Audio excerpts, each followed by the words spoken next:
Hello viewers, আসসালামু আলাইকুম। আশা করি ভালো আছেন। টেকনোলজি ভিলেজের পক্ষ থেকে আপনাদের সঙ্গে রয়েছি আমি নাজমুস সৌদ। আপনারা দেখছেন এমএস ওয়ার্ডের ধারাবাহিক টিউটোরিয়াল। এ পর্বে আমি এমএস ওয়ার্ডের ফন্ট সম্পর্কে আলোচনা করব, অর্থাৎ ফন্ট ফেস এবং ফন্ট সাইজ সম্পর্কে আলোচনা করব। আপনি যদি আমার এই চ্যানেলে নতুন হন তাহলে চ্যানেলটি সাবস্ক্রাইব করুন এবং আপডেট ভিডিওগুলো পেতে বেল বাটন চাপুন। আর ইতিমধ্যে যদি আপনি সাবস্ক্রাইব করে থাকেন তাহলে আপনাকে ধন্যবাদ। আমি এখানে বেশ কিছু টেক্সট আমি নিয়েছি, অর্থাৎ আমি বেশ কিছু কম্পোজ করেছি, বেশ কিছু আমি টাইপ করেছি। এখন আমরা আমাদের এই টাইপকৃত টেক্সটের ফেসটি যদি চেঞ্জ করতে চাই, অর্থাৎ আমরা বিভিন্ন স্টাইলে অথবা বিভিন্ন ডিজাইনের ফন্ট নিতে যদি যাই, অথবা আমরা নর্মাল কোনো ফন্ট নিতে চাই, তাহলে সেক্ষেত্রে আগে টেক্সটটি সিলেক্ট করতে হবে। আমি এই টেক্সটগুলো সিলেক্ট করলাম। তারপরে এইখানে হোম ট্যাবের অধীনে ফন্ট সেকশনে এখানে একটি টেক্সট বক্স রয়েছে এবং এখানে একটি ফন্টের নাম রয়েছে।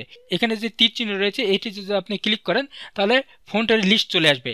এখান থেকে আপনার প্রয়োজন মতো যেই ফন্টটি প্রয়োজন সেই ফন্টটিতে আপনি ক্লিক করলেই সেই ফন্টটি এখানে চলে আসবে, অর্থাৎ সেই ফন্ট অনুযায়ী এখানে ফন্টের ফেসটি হয়ে যাবে। তারপরে আপনার যদি ফন্টের সাইজ পরিবর্তন করতে চান তাহলে এইখানে এই যে ফন্ট সেকশনে এখানে দেখুন টেক্সট বক্সে লেখা রয়েছে 11। এখানে যে তীর চিহ্ন রয়েছে এই তীর চিহ্ন যদি আপনি ক্লিক করেন তাহলে এখানে বিভিন্ন ধরনের ফন্টের সাইজ চলে আসবে। এখান থেকে আপনি যেই ফন্টের সাইজটি নিতে চান সেটিতে ক্লিক করলেই সেই সাইজটি এখানে অ্যাপ্লাই হবে। অর্থাৎ এখানে দেখুন আমি 18তে ক্লিক করেছি, 18 সিলেক্ট করেছি, এখানে 18 সাইজ হয়ে গেছে আমাদের ফন্ট।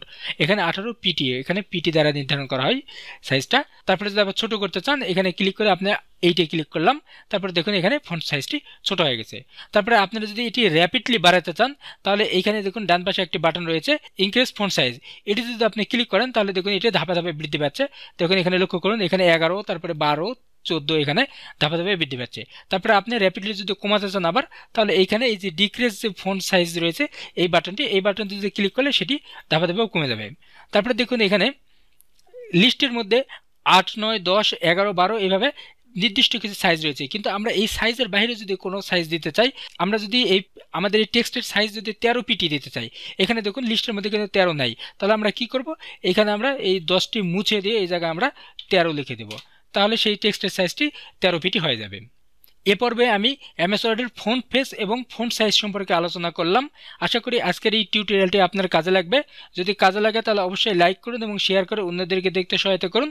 আপনি যদি আমার এই চ্যানেলটি এখনও সাবস্ক্রাইব করে না থাকেন তাহলে সাবস্ক্রাইব করুন এবং আপডেট ভিডিওগুলো পেতে বেল বাটন চাপুন। পরবর্তী টিউটোরিয়াল দেখার আমন্ত্রণ জানিয়ে এখানেই শেষ করছি। ধন্যবাদ।